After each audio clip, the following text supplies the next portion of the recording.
L'écho du soir avec Emmanuel de Chypre. Bonsoir Emmanuel. Bonsoir Lucie. La création d'une taxe sur les dépôts bancaires à Chypre a secoué les bourses mondiales aujourd'hui, notamment les banques, qui craignent qu'il s'agisse d'un précédent qui sape la confiance des clients.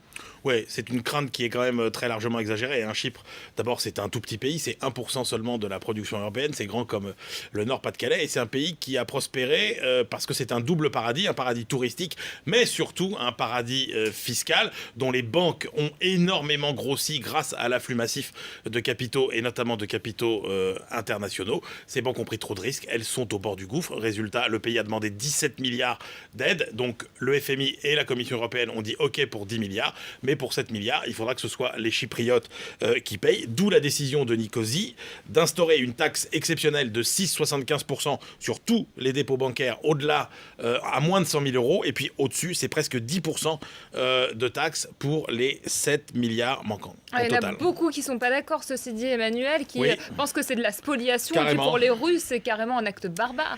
Oui, alors... c'est pas si scandaleux que ça quand on y regarde de près. D'abord parce que oui, évidemment, les Chypriotes les plus modestes seront touchés. Et ça peut changer, parce qu'on va certainement décider d'un seuil qui les exonérera. Mais ce sont surtout les profiteurs des paradis fiscaux qui sont touchés.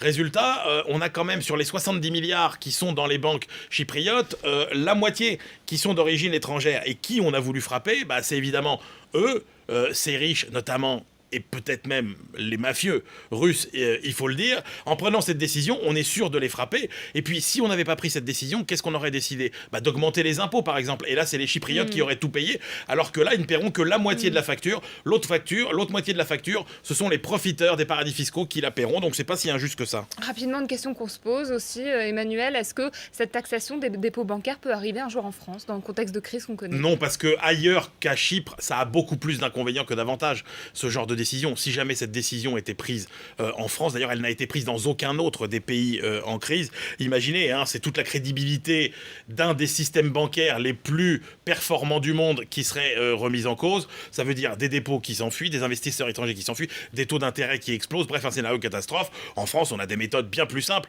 pour récupérer quelques milliards d'euros, une bonne petite hausse d'impôts, et voilà, c'est tout. Merci Emmanuel de Chypre, c'était l'écho du soir.